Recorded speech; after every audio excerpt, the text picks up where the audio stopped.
क्या हमारा बच्चा जिंदा है उमर? मालूम नहीं आलिफ। वो कहती है कि तुम ले गई, तुम कहती हो कि नहीं रहा। अब मैं क्या सोचूं समझ नहीं आ रहा मुझे।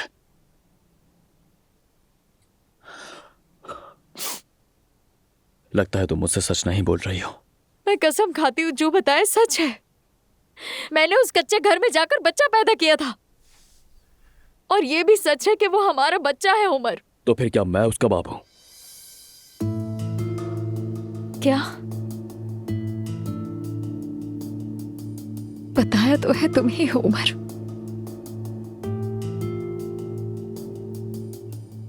दस साल पहले क्या हुआ था याद करो। हम दोनों बिल्कुल जवान थे। मैं सिर्फ तुम्हारे साथ ही रहती थी। हम एक साथ बड़े हुए। मुझे तुमसे ही मोहब्बत थी। हम एक दूसरे से मोहब्बत नहीं करते थे आलिफ। वो बस जवानी का एक जोश था और कुछ भी नहीं। तुम्हारे लिए शायद ऐसा हो, मगर मैं तुमसे मोहब्बत करती थी। मेरी जिंदगी में सिर्फ तुम ही थे और ना ही तुम्हारी बाद अब तक कोई आया है। उस कच्चे घर में पैदा होने वाला बच्चा तुम्हारा था उमर। बहुत हो गया आलिफ, बहुत हो गया। ऐसा नहीं हो सकता, हरगिज नहीं हो सकता ऐसा। तुमने मेहमद के साथ मिलकर ये सब किया है सिर्फ आयशा से रिश्ता खराब करने के लिए और कुछ भी नहीं। मालूम है मुझे। नहीं, मुझे सिर्फ और सिर्फ हमारे बच्चे की फिक्र है। बाकी किसी से मुझे कोई गर्ज नहीं है। तुम कुछ और कह रही हो और वो औरत कुछ और कह रही है। ये कैसा खेल है आलिफ? तुमने मुझे किस खेल में घसीट लिया है? कैसा झूठ है ये कोई झूठ नहीं है। मैं क्यों झूठ बोलूंगी तुमसे? तुम जिस पर चाहो यकीन करो। अगर मेरा बच्चा जिंदा है तो तुम्हें मुझे बताना ही होगा उमर।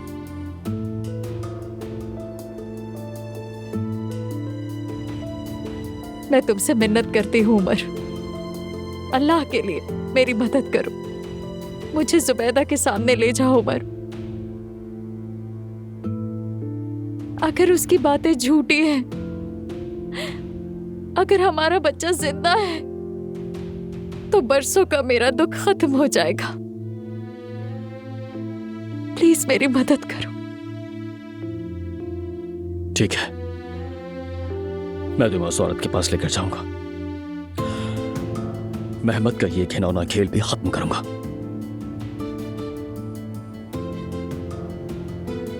चलो चलते हैं।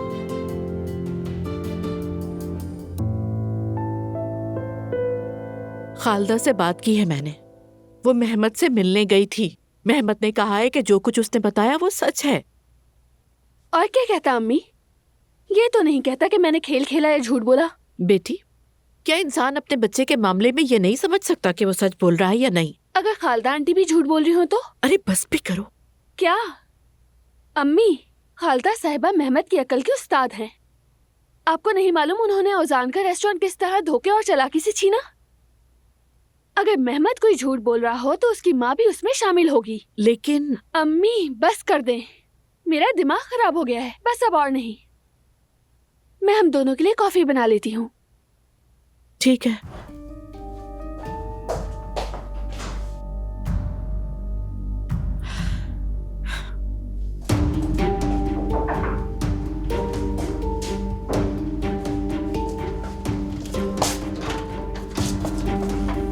मेहमद, आयशा, मुझे तुमसे बात करनी है।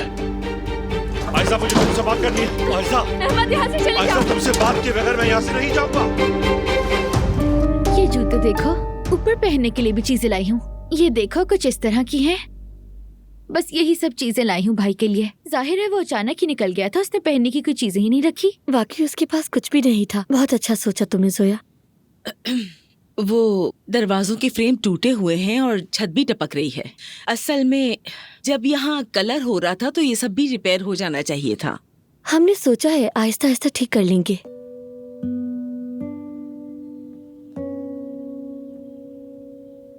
अगर भूख लगी है तो कुछ खाने के लिए लाऊं? नहीं नहीं बेटी, शुक्रिया। असल में हमें चाय भी नहीं पीनी थी, तुम ले आई तो पी ली। जो कुछ है तुम ही खाओ, भूखे मत रहना। वैसे भी छोटे सिलेंडर पर खाना पकाना मुश्किल होता है। भी ना, जुमाना और मेरा भाई खाने के मामले में इतने माहिर है ना कि छोटे सिलेंडर पर भी कमाल कर दिखाते हैं।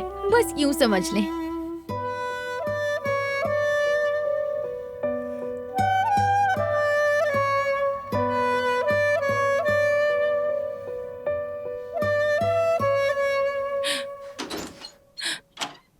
अम्मी कहाँ रह गई थी आप? एक बार गई और वापस ही नहीं आई। आपने मंसूबा तो बना लिया है ना कि आप उन्हें अलग करवा देंगी और झूठ तो नहीं कहेंगी ना मुझसे?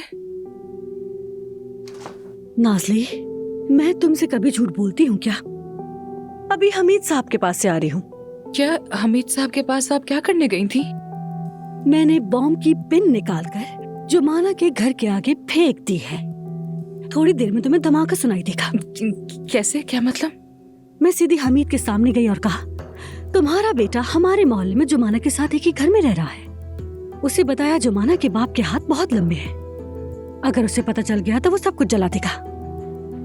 फिर क्या कहा उन्होंने? क्या किया? क्या वो डर गए थे या नहीं? हाँ, जाहिर तो नहीं किया लेकिन अंदर से कांप गया। हमीद साहब, मैं तो कभी यकीन न करूँ। यकीन करो मेरी जान, ये अमीर लोग मुजरिम का नाम सुनकर ही कांप जाते हैं। अगर वो हमीद औजान को रत्ती भर भी चाहता होगा तो जुमाना को औजान से अलग करने की हर मुमकिन कोशिश करेगा। अपनी माँ की ये बात याद रखना। याद रखूंगी। थोड़ी देर में तुम तमाशा देखोगी। क्या जबरदस्त औरत है आप यार। बहुत खतरनाक हूँ मैं।